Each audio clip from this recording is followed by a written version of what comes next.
Buenas noches, iglesia. ¿Podrían acompañarme a Efesios capítulo 1? Efesios capítulo 1. Y estaremos en los versículos 4 al 6. Permítanme leerlo ahora. Esta es la palabra infalible, inerrante e inspirada de Dios.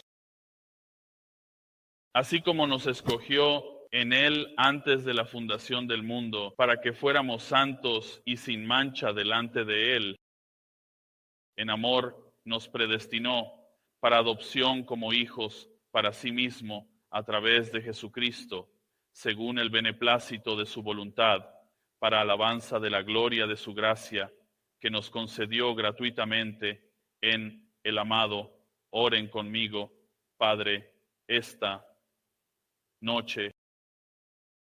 Al mirar en tu palabra y al revelarnos las gloriosas verdades de tu evangelio, las gloriosas verdades de tu plan soberano, oro ahora para que nos des entendimiento de la enseñanza de tu Espíritu Santo, que me ayudes a ser claro y Señor, al acercarnos a este trono de gracia, que veamos sus gloriosas verdades y las tomemos para nosotros mismos, que veamos los beneficios, los tesoros que hay en el cielo para nosotros. Lo pedimos en el nombre de Cristo. Amén. Así que esta noche, esta es la segunda parte del sermón sobre los beneficios espirituales. La semana pasada fue la primera parte de los beneficios espirituales y esta es la parte 2.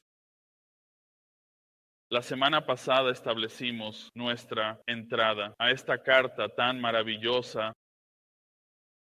Destacamos a nuestro bendito benefactor, que es el Señor mismo, el Padre en el cielo, ya que Él estableció un brillante plan de redención desde la eternidad pasada. El versículo 3 lo llama el Dios y Padre bendito, verdaderamente bendito en sí mismo.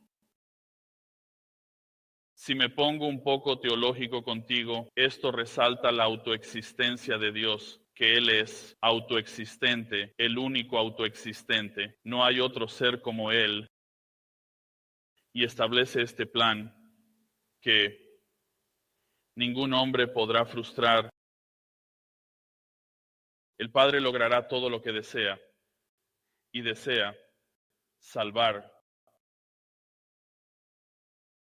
En la segunda parte del versículo 3 dice, quien nos ha bendecido con toda bendición espiritual celestiales en Cristo. Y ahora comienza a decirnos quiénes son estos beneficiarios de estas bendiciones. Esos son los que él llama santos en el versículo 1, aquellos que han sido apartados por el Evangelio de Jesucristo desde la eternidad pasada. Pablo los llama fieles en ese mismo versículo porque están en Cristo Jesús.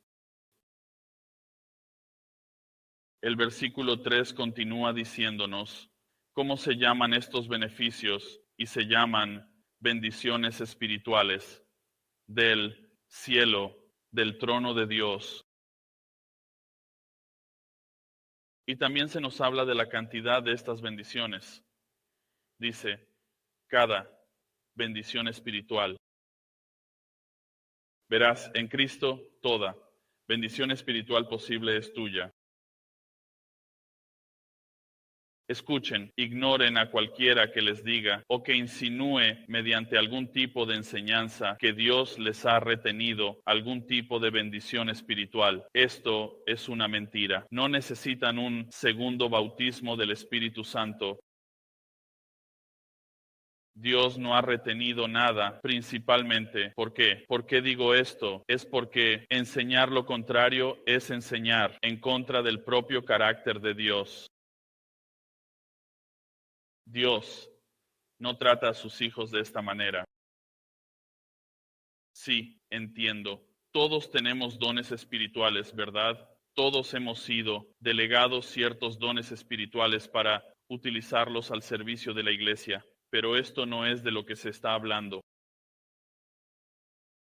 Hay cosas de las que esto habla que se revelan a medida que vemos a Pablo esta doxología de adoración que magnifica el amor del Padre por sus elegidos. Sabes, este pasaje, o al menos estos versículos que estoy a punto de compartir contigo, son controvertidos. Sabes, vemos mucho debate sobre esto. Ha estado ocurriendo desde la Reforma. Pero recuerdo, te llevo de vuelta, mira Romanos, capítulo 8. Y esto es solo para recordarte la semana pasada, porque cité este mismo versículo, en Romanos capítulo 8, que veamos el carácter de Dios. Y cómo es que Dios da. En Romanos 8, versículo 32, dice lo siguiente: Él no escatimó ni a su propio Hijo, sino que lo entregó por todos nosotros. ¿Cómo no nos dará también con Él todas las cosas? Ese es el carácter de Dios. Y cuando examinamos este pasaje, no tenemos que preguntarnos, bueno, ¿cómo nos demostrará Dios esta verdad?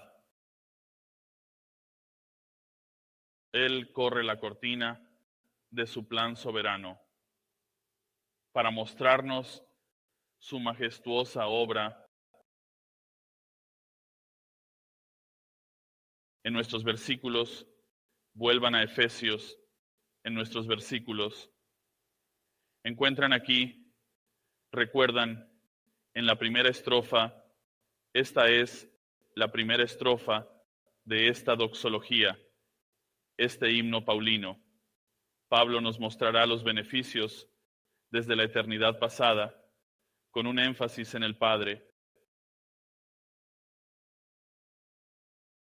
¿Entenderemos todo? No. Pero lo que entendemos lo abrazamos, ¿verdad?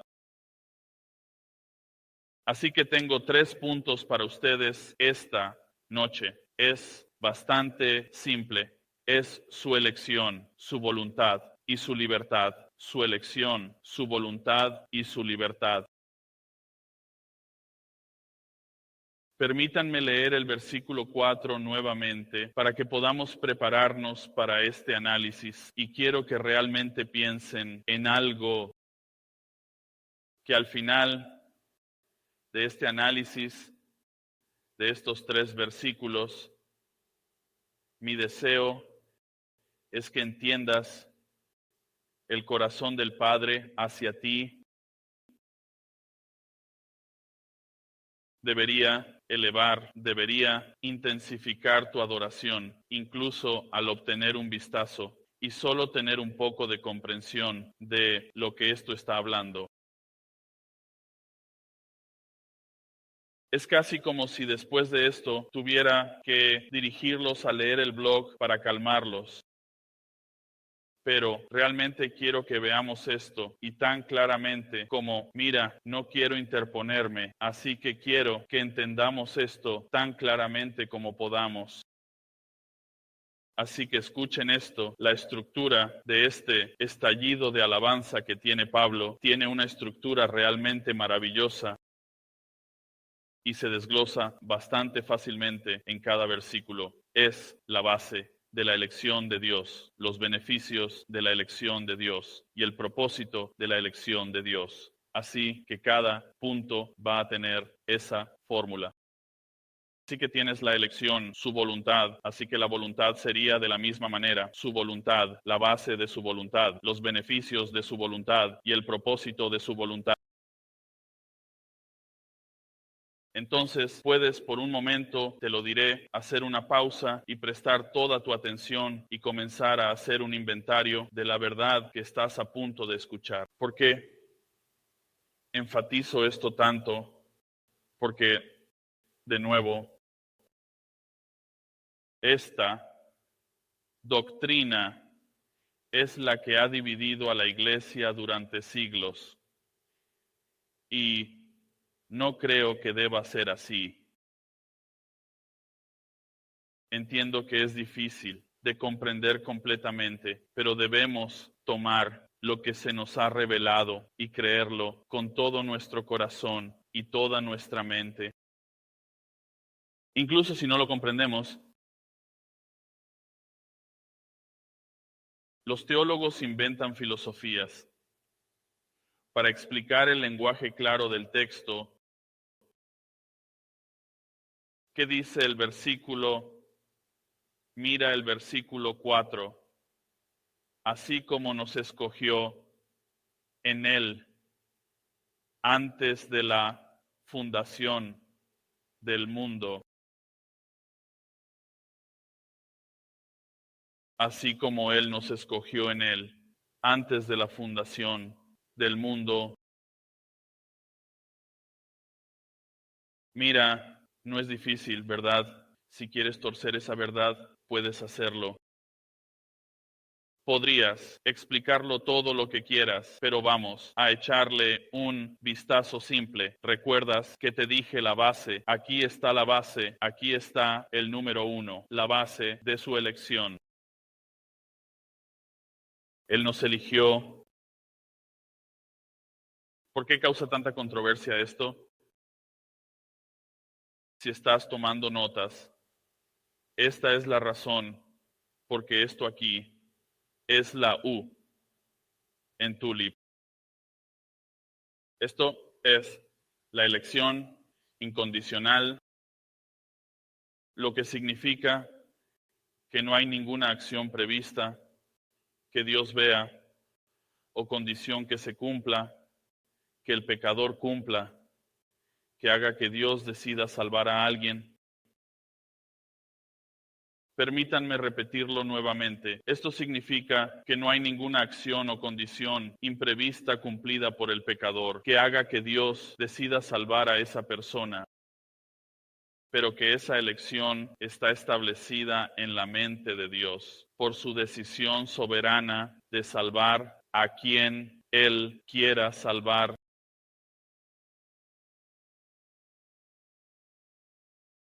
Antes de la fundación del mundo. En otras palabras, antes de que tú o cualquier otra persona existiera, Dios hizo una elección. Escucha, podría ser tergiversado. Teólogos en línea que tienen grandes seguidores han tergiversado este versículo para que signifique lo que ellos quieran. Eliminar la elección de Dios para hacer lo que Él quiere, lo que Dios quiere hacer y hacerlo sujeto a nosotros. Sabes, incluso uno de ellos entiende esta palabra. ¿Ves donde dice su elección? Él entiende esta palabra, elección, y le da una analogía. No sé si has oído hablar de esto antes, pero le da esta analogía como si Dios estuviera en el supermercado.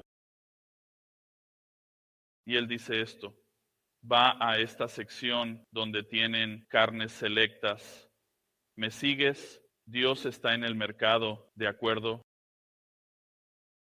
Él usa esta palabra, este teólogo usa esta palabra como un adverbio. Él dice, mira, Dios va a esta sección de carne selecta. Tú eres la carne si aún no lo has descubierto. Dios está en Costco o Ralph's. Y Él va a esta porción de carnes selectas y dice, estas son carnes favorables.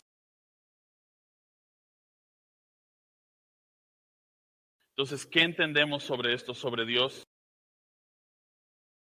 Mirando hacia tu vida y toma algún tipo de decisión. Y si vas a la sección de carne selecta, Él no encuentra carne Wagyu. No eres selecto, no lo eres. No vas a dar la talla. No. Dios no ve una sección de cosas escogidas. Permíteme explicártelo de manera simple. Él no mira hacia la humanidad y dice, estas son personas selectas. De hecho, él dice lo contrario. Él dice, he escogido las cosas necias del mundo para confundir a los sabios. No, este tipo de razonamiento intenta quitarle algo de gloria a Dios. Lo intenta, hace al hombre soberano sobre el plan de Dios. Y no somos soberanos.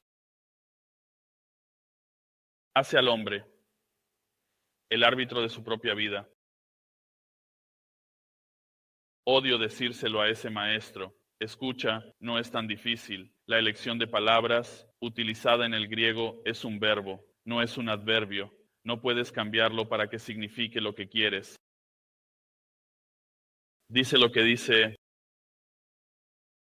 ¿Por qué? Porque la base de la alabanza de Pablo es esta doctrina. Es esta doctrina. ¿Por qué quieren los maestros que la palabra de Dios tenga algún tipo de significado diferente? ¿Por qué hay un problema con que Dios elija a un pueblo particular para sí mismo? Esto no ha cambiado. Este es el carácter de Dios desde el principio. Mira, déjame mostrarte algunas escrituras aquí. Él eligió a Abraham. Él dice esto en Nehemías capítulo 9, versículo 7. Él eligió a Aarón, Salmo 105, versículo 26. Él eligió a Moisés, Éxodo 3. Él eligió al rey David, mira Reyes 11, versículo 34. Él eligió a Israel una nación, Isaías 41, verso 8. Él eligió a Cristo, su Hijo, el siervo del Altísimo. ¿Recuerdas esto? En Lucas 9, Jesús se está bautizando y lo llama su elegido. Y luego, ¿sabes lo que hace? ¿Crees que cambia de rumbo? Hace algo diferente cuando llegamos al Nuevo Testamento. Y entonces Dios elige su iglesia. ¿Saben por qué es que los hombres, ustedes todos pueden elegir a su novia, verdad? Pero cuando Cristo quiere elegir a los suyos, decimos, espera un segundo, libre albedrío, hermano. De repente no puede elegir a estas personas colectivas para sí mismo porque está bajo algún tipo de obligación.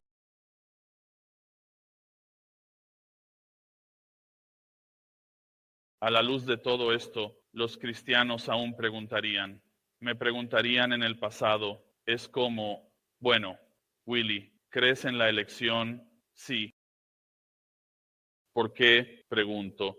¿No crees lo que enseña la Biblia? Sí. ¿Cómo lo evitas? Lo dice justo ahí. ¿Crees que Dios tiene un plan?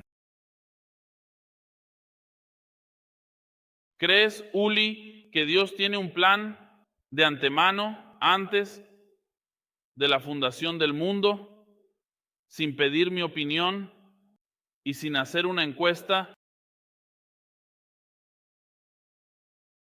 Preguntan, ¿qué pasa libre albedrío? Escucha, el libre albedrío es un concepto pagano.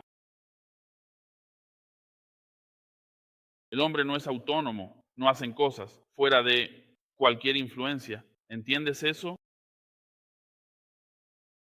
Su inclinación, o para usar el lenguaje bíblico, es la esclavitud al pecado desde el día en que nacen. Están ciegos, muertos en pecados, incapaces de salvarse a sí mismos. ¿Tiene el hombre una elección? Sí, pero no aparte de los actos de Dios. ¿Cómo oras por la noche por tu familia no salva? Oras, ¿sabes qué, Dios? Sé un caballero, sé amable con ellos y sabes, sé que están viviendo una vida de pecado y sabes, tal vez solo empújalos un poco. No oras así. Tú oras, Dios cambia sus corazones, Dios transforma sus vidas, Dios llévalos al final de sí mismos para que no encuentren otra salida más que tú. Eso es lo que oras. oras para que Dios viole su voluntad y agradeces al Señor que lo hizo, de lo contrario tú o yo no seríamos salvos.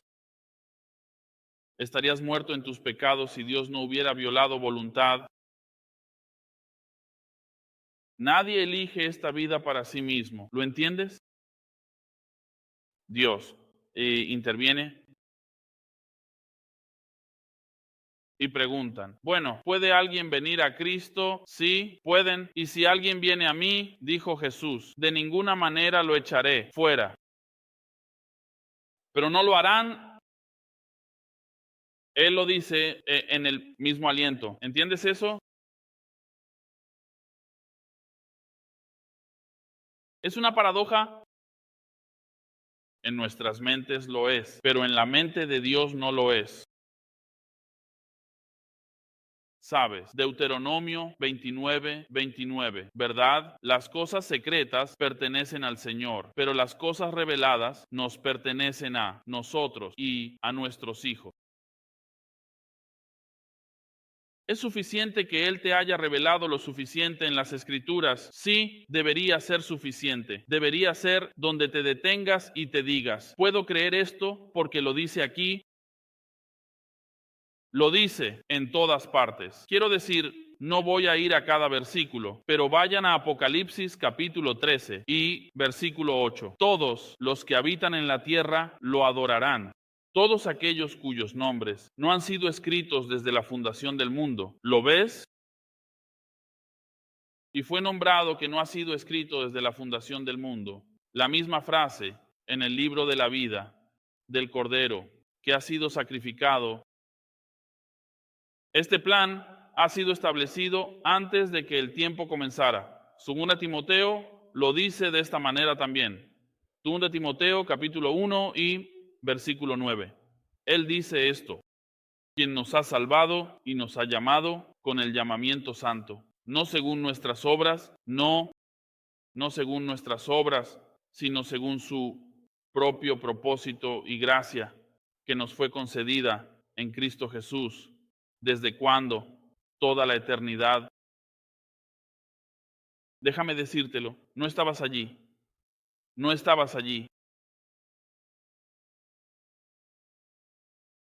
Pero ¿cuál es el beneficio de este propósito? Recuerdas, tenemos la base, tenemos el beneficio. El beneficio está en el mismo versículo. Él nos eligió en Él. Esto habla del razonamiento.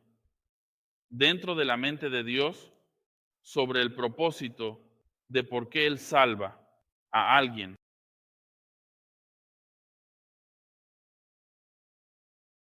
Nada fuera de Él, ni ningún agente actuante fuera de Él, solo Él. ¿Por qué el capítulo 3 de Colosenses nos da perspectiva? Colosenses 3, versículo 3, porque habéis muerto y vuestra vida está escondida con Cristo en Dios. Este es beneficio. Tu vida está escondida, Dios, lejos del peligro eterno. Me encanta esto porque no es como si Él solo te salvara y te dejara a tu suerte. Este segundo propósito también se encuentra en el versículo. El segundo propósito, mira, el versículo 4, que Él sea santo e irreprochable delante de Él. Así que Él nos salva y luego nos pone en esta trayectoria hacia la santidad. Cambia el corazón, cambia tu disposición completa hacia Él. Lo amas, tienes el deseo de agradarle, tienes el deseo de seguir a Cristo, tienes el deseo de tomar tu cruz, negarte a ti mismo y seguirle. Y dice, estas personas son santificadas. Este es el objetivo completo de la elección, apartar, primero santo, lo que significa apartar un pueblo para sí mismo, y luego sin culpa por la justicia imputada de Cristo. Una justicia que te es ajena. Esta idea lleva el aquí y ahora y el aún no.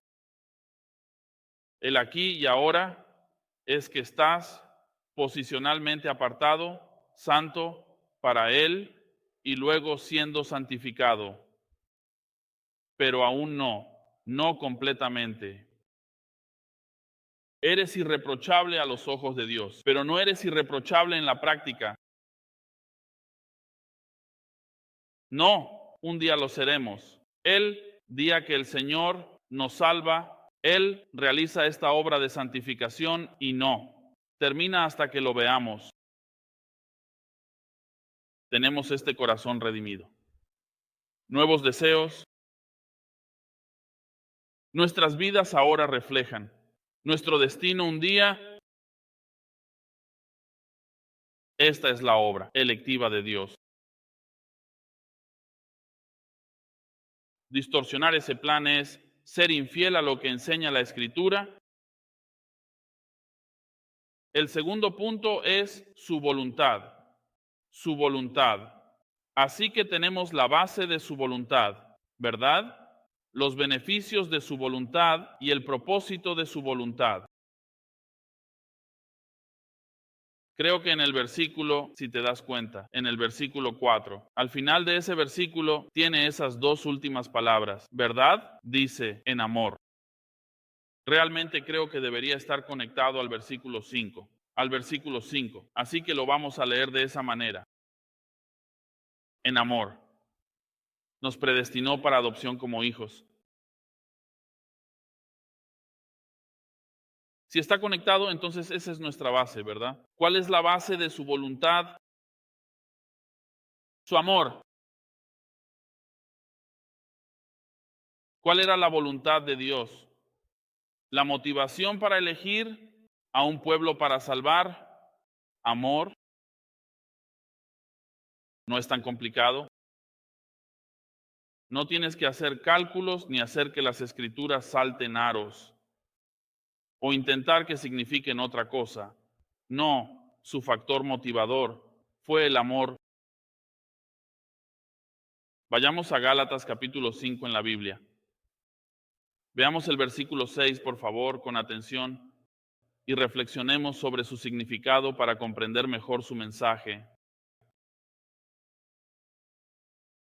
Porque en Cristo Jesús ni la circuncisión ni la incircuncisión significan nada, pero la fe actuando a través de ¿qué? Amor. ¿No te gusta esto? Porque nos remite a lo que fue la herejía de los Gálatas. Era el legalismo. Está diciendo, él está diciendo muy claramente, dice, sabes, no puedes ser salvo por la circuncisión, por seguir la ley, y no puedes ser salvo porque no estás circuncidado, porque eres libre, eres un espíritu libre. No. La fe que obra por el amor. Miren el mismo capítulo, versículo 22, ustedes ya saben esto, pero leamos la primera parte, dice, pero el fruto del Espíritu es amor, amor.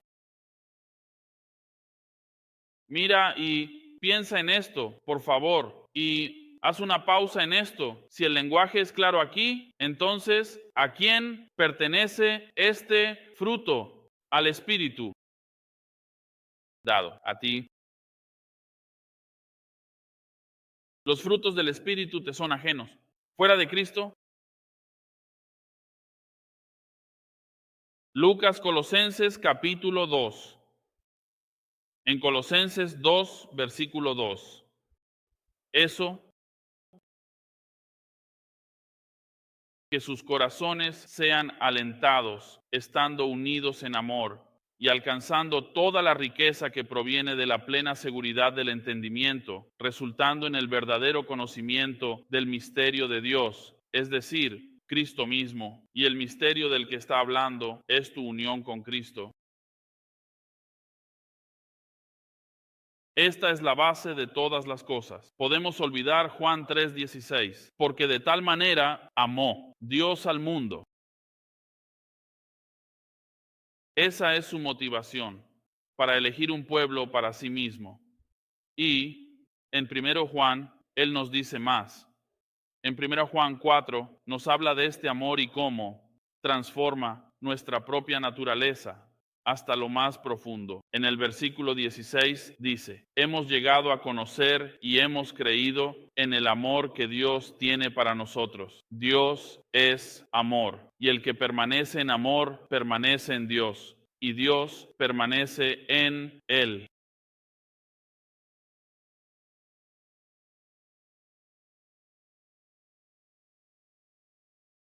¿Y qué hizo él con este amor? ¿Qué hizo él con este amor? Dice que nos predestinó. ¿Sabes? ¿Quieres una definición griega de predestinado? Significa decidido, predeterminado, predestinado. ¿Sabes? Esta verdad debería aumentar tu amor por Él. Deberías hacer una pausa y tal vez en algún momento, antes de que termine el sermón, podrías preguntarte, ¿pero por qué yo?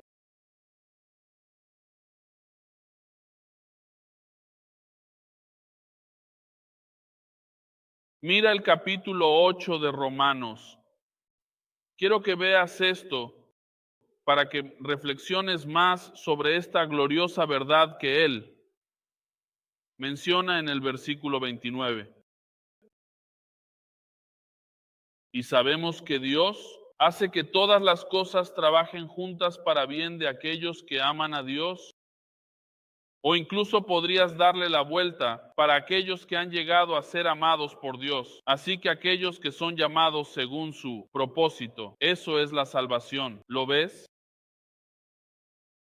Porque a los que antes conoció, también los predestinó, los amó de antemano. Incluso se podría traducir de esa manera, para que fuesen conformes a la imagen de su Hijo, para que Él sea Él primogénito entre muchos hermanos. Esto es lo que hizo Dios. Y cuando miramos esta porción de las Escrituras y decimos, bueno, ¿qué quieres decir con predestinado? Dios elige para no elegir a otros. Bueno, el capítulo 9 responde a tu pregunta, porque te voy a decir esto, te voy a dar un atajo. Si tus preguntas suenan como lo que estoy a punto de leer, entonces tu entendimiento de la predestinación y la elección es incorrecto. Y no has llegado a ser lo suficientemente humilde para recibir esta verdad. Esto es lo que dice capítulo 9, versículo 14. Después de que habla sobre que a Jacob amé y a Esaú aborrecí, elegí a Jacob, odio a Esaú. Él dice, ¿qué diremos? No hay injusticia con Dios, ¿verdad? Puedes hacerte esa pregunta, te hablo de la predestinación, pausas y dices, bueno, eso parece injusto. Que Dios, antes de que comenzara el tiempo, tomó una decisión para sí mismo, dentro de sí mismo, basada en el amor, de que salvaría. Mira el versículo 19. ¿Qué diremos? Y me dirás, en realidad, Pablo está haciendo este argumento. Él está diciendo, mira, sí, suenas así. Esta es tu respuesta. ¿Qué es todavía? Encuentra fallos. No tenemos libre albedrío. ¿Quién puede resistir su voluntad? Si Dios va a decidir lo que decide, entonces, ¿por qué importa lo que yo haga? Sí importa. Hay definitivamente un propósito para todo. O te sientas aquí y escuchas el Evangelio una y otra vez y va a hacer una de dos cosas. Va a romper ese corazón duro y rocoso y te va a salvar o te va a endurecer aún más. Mira el versículo 20. Al contrario, ¿quién eres tú? ¿Quién te crees que eres, oh hombre? ¿Quién responde a Dios? La cosa moldeada como un pedazo de arcilla. Esto es lo que está diciendo. No le dirá al moldeador, ¿por qué me hiciste así? ¿O sí? ¿Crees que en algún momento tuviste algún tipo de elección en el asunto, en el sentido de que si Dios no interviniera, podrías salvarte a ti mismo? ¿Crees que querías esto para ti mismo? Lo mismo que cuando Jesús dijo, debes nacer de nuevo. Juan 3:3, ¿verdad? Y les dice, comienza a explicarle a Nicodemo, es como el viento. Pero al nacer de nuevo, él dice, piensa en esto, elegiste nacer, no es tu comportamiento lo que te salvará. No, no lo será. Dios debe intervenir. Y lo hace.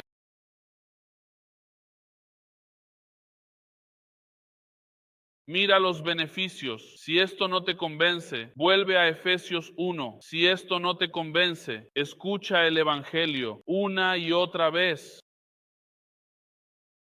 Y ahora vamos a decir su voluntad y los beneficios. Dice que nos ha adoptado como hijos. Y no me tomaré mucho tiempo en esto. Sabes, pensé en esto. Esta adopción, pensé que es como si Dios fuera la agencia de adopción y luego dice que te da a Cristo. No veo, quiero decir, lo dice a través de Jesucristo. Al cuidado de sí mismo, es lo que dice, es lo que significa aquí. Adopción de los hijos de Jesucristo para sí mismo. No es como si te salvara y aún estuvieras de alguna manera fuera de la familia. Eres esta oveja negra. No, dice él, no te acoge como si fuera suyo, como si hubiera sido suyo desde la eternidad pasada. Y luego tenemos el propósito. Mira el propósito, el propósito. Versículo 5, según la benevolencia de su voluntad. Verás, el antagonista de Romanos 9 dice, ¿por qué solo puede elegir Dios? Y la respuesta en Romanos 9 es porque era su prerrogativa. También lo dice aquí, dice, la buena intención de su voluntad. Y sabes, estamos haciendo la pregunta equivocada, ¿verdad? Dice su intención, me gusta en algunas de las otras traducciones, dice su buen placer, por su buen placer, Él nos adoptó. Pero la pregunta está mal. La pregunta no es ¿por qué no puede todo el mundo? Porque así es como lo vocalizas. ¿Por qué no puede todo el mundo tener la oportunidad de venir a Cristo? ¿Por qué no puede todo el mundo tener la capacidad de venir a Cristo? ¿Por qué no puede Dios simplemente salvar a todos? ¿Por qué alguien tiene que ir al infierno? Bueno, si Dios fuera jugando verdaderamente según nuestras propias reglas, en Génesis 3, Él tenía el derecho justo de destruir a Adán y Eva. Entonces no existirías nunca. Tendrías oportunidad de escuchar evangelio. La pregunta no es si Dios salva a quien eligió. La pregunta es, ¿por qué Dios salva a alguien? Él no tiene la obligación de salvar a nadie, pero aún así lo hace. Y tú estás aquí porque ese es el beneficio, el propósito y la intención de Dios de que seas salvado. Pero en nuestra mente nos quejamos contra ello. Mira Filipenses capítulo 2, unas páginas a tu derecha. Mira el versículo 12. Filipenses 2, versículo 12. Dice esto. Así que, amados míos, como siempre habéis obedecido, no solo en mi presencia, sino mucho más ahora en mi ausencia, ocupaos en vuestra salvación con temor y temblor. ¿Verdad? Hablando a los creyentes, ocupaos en vuestra salvación con temor y temblor. ¿Por qué? Versículo 13. Porque Dios es quien obra en vosotros, tanto el querer como el hacer, para su buena voluntad. Este es el propósito de Dios. Y podríamos dar un paso atrás y decir, me encanta esta verdad. Dios me llama a trabajar en mi salvación con amigos, no para salvarme, sino en lo que Dios ha obrado en mí.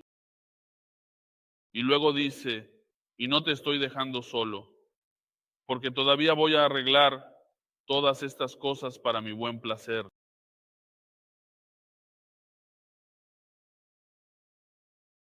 Esto es una hermosa verdad. La elección por predestinación es una verdad asombrosa. Debería hacernos reflexionar profundamente sobre todo lo que Dios siempre ha deseado hacer, porque se puede ver la providencia a lo largo de todo el Antiguo Testamento. El hilo carmesí de la redención atraviesa todo. Y voy a ir a este último punto, dice su libertad. En el versículo 6, su libertad.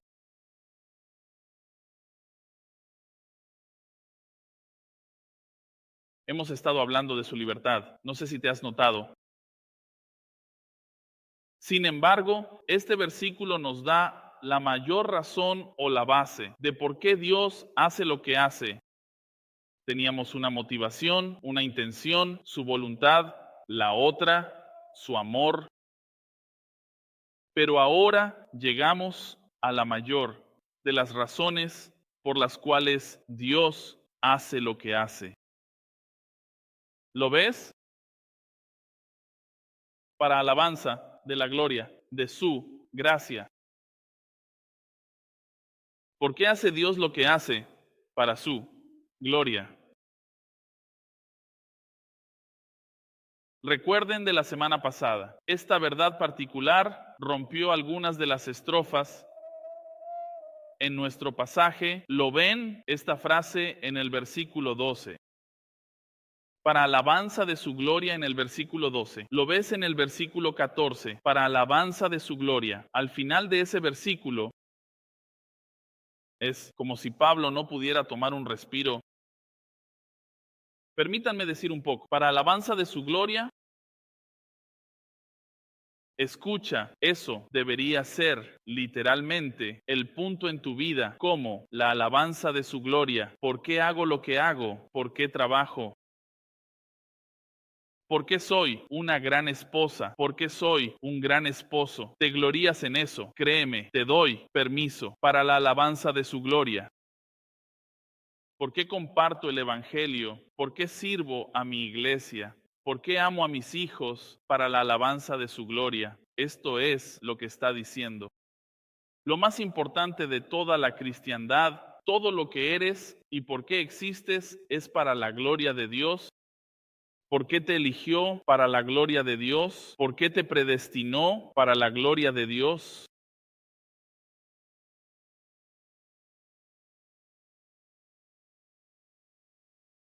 ¿Cuál es este beneficio entonces? Si eso no fuera suficiente, y lo es, pero mira los beneficios. Dice que nos otorgaste libremente. ¿Qué nos otorgó? Está conectado a esa coma que ves ahí. Es su gracia. Su gracia nos otorgó libremente. Así es como el Padre ha mostrado su gloria. que a través de la gracia Él se mostraría poderoso para salvarnos. ¿Y qué salva Él? Los llama en Romanos 9 vasos de misericordia. Romanos 9:23. Me encanta eso. No es como si te hubiera elegido y te hubiera dejado solo. Eso no es. Él dice, yo otorgué mi gracia y sus misericordias son nuevas cada mañana, ¿verdad?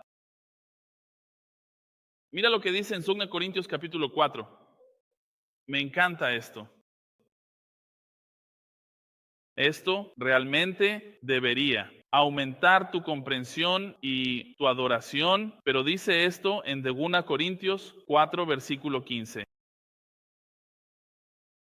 Dice esto, porque todas las cosas son por amor a vosotros. Así que Pablo está hablando a la iglesia. Él dijo, escuchen, todo lo que hacemos para la gloria de Dios, por tu bien, para que la gracia que se extiende a más y más personas pueda causar que la acción de gracias abunde. ¿A qué? A la gloria de Dios.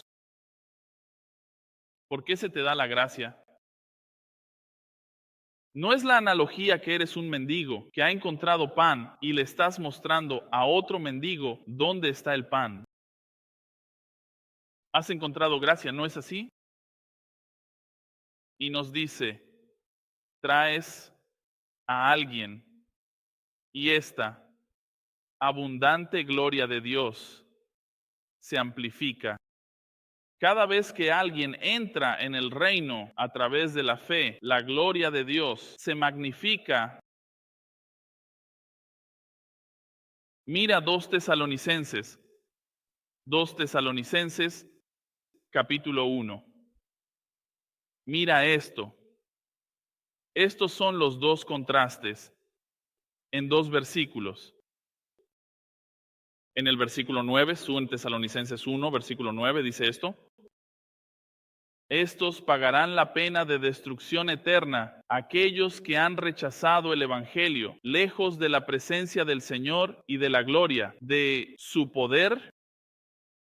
Está bien, versículo 10. Esto es para ustedes, iglesia, cuando Él venga para ser glorificado en sus santos en ese día y para ser admirado entre todos los que han creído, porque nuestro testimonio a ustedes fue creído. ¿En qué se glorifica? Dice. En sus santos. Mira el mismo versículo del capítulo. Saltemos al versículo 11. Para esto, también oramos siempre por ustedes, que nuestro Dios los considere dignos de su llamado y cumpla todo deseo de bondad y la obra de fe con poder, para que el nombre de nuestro Señor Jesús sea glorificado en ustedes. ¿Ves el propósito? Y vosotros en él según la gracia de Dios y del Señor Jesucristo.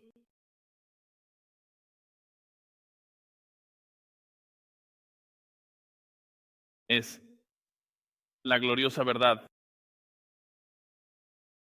Isaías 45, versículo 24.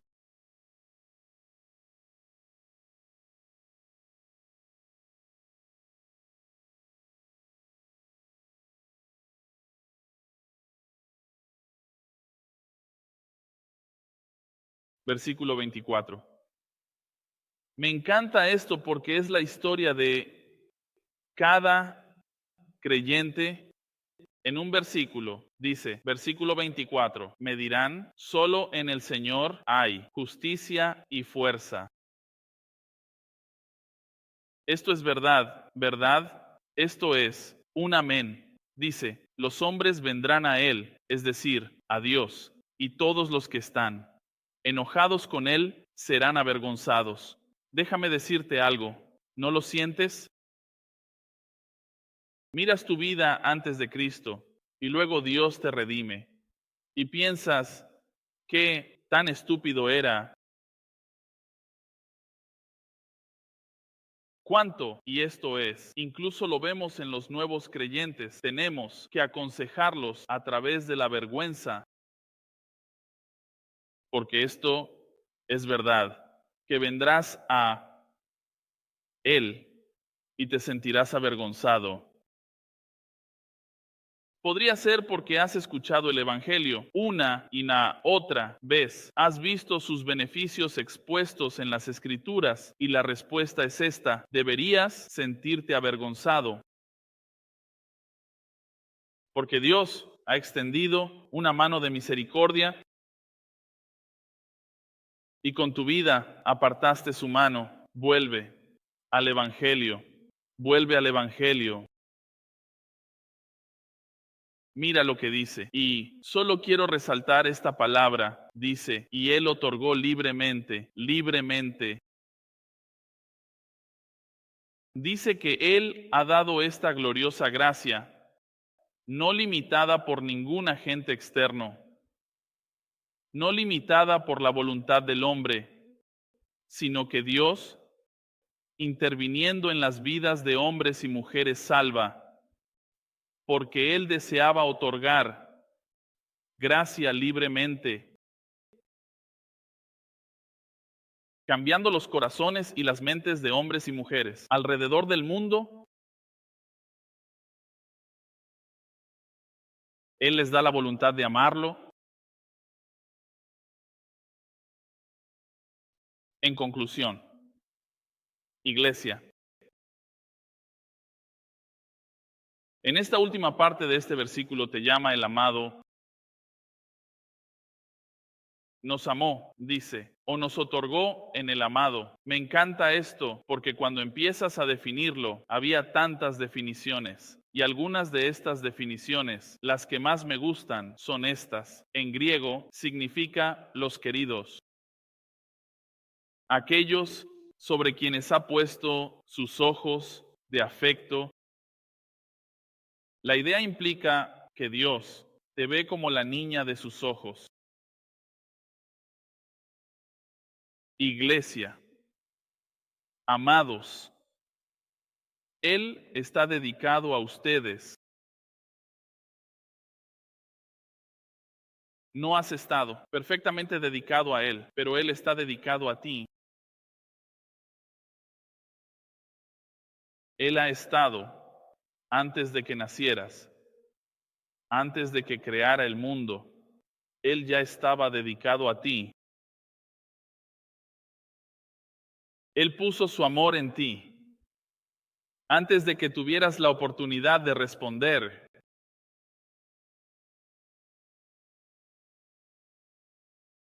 Eso es hermoso.